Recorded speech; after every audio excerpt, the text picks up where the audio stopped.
Situé à quelques pas de la frontière libanaise, bienvenue au kibbutz Elon. C'est dans ce petit village perché que chaque année des jeunes violonistes du monde entier se retrouvent pour un cours d'été tout à fait exceptionnel, Keshet Elon. Elvira, 21 ans, est venue, elle, tout droit des Pays-Bas. Ce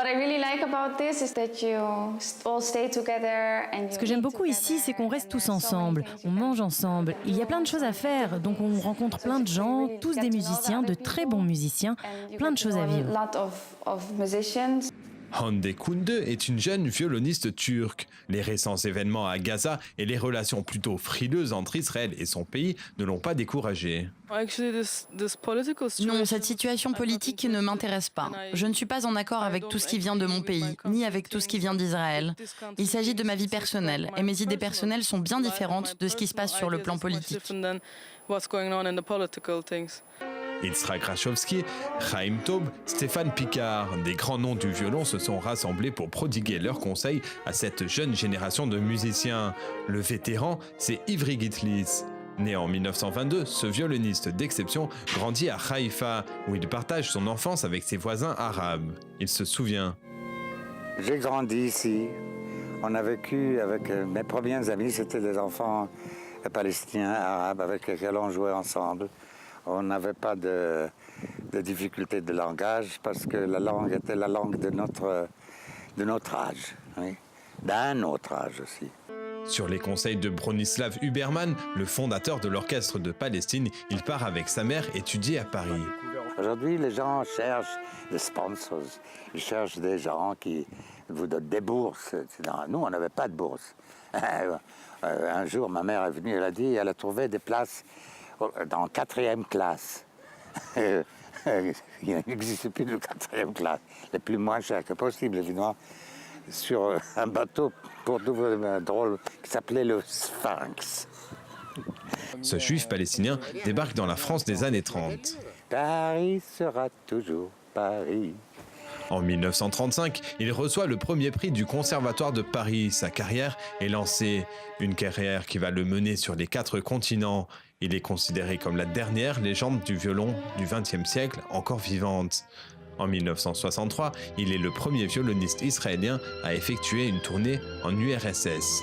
Mes premiers concerts étaient à Leningrad. Un concert avec l'orchestre philharmonique de Leningrad, le plus magnifique orchestre, et l'autre un récital.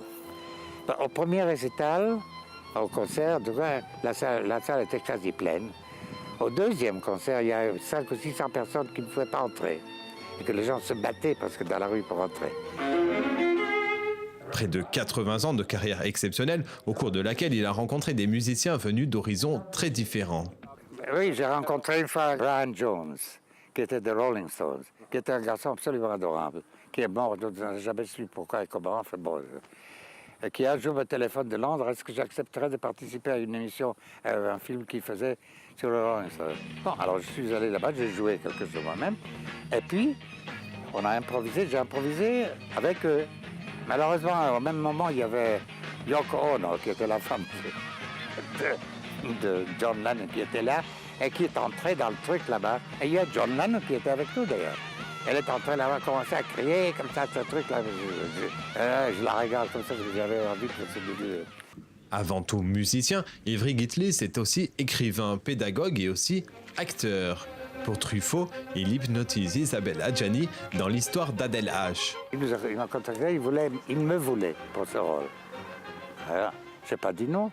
Vous savez, moi je trouve, si j'avais une autorité quelconque pour l'éducation d'une manière générale, je ferais de sorte que tout le monde devrait au moins jouer une fois un peu, ou soit un théâtre, ou dans un film, ou quelque chose comme ça, parce que c'est une manière de vivre une vie complète dans un sens.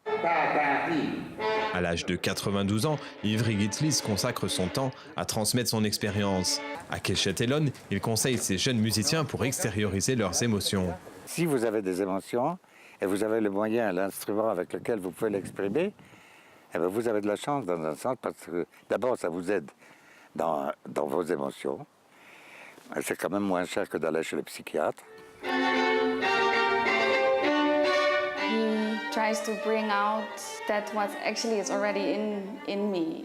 And Il essaye de faire ressortir des choses qui se trouvent déjà en nous et que je n'arrive pas à montrer, car j'ai de tels problèmes dans ma tête ou des problèmes techniques que je n'arrive pas à surmonter. Et lui, il essaye d'extérioriser tout ça. Au terme de 2 semaines de travail et de rencontres, les étudiants de Keshet-Elon rentreront chez eux, la tête pleine de souvenirs et le cœur rempli de la bonne humeur d'un des plus grands violonistes de notre époque, Ivry Gitlis.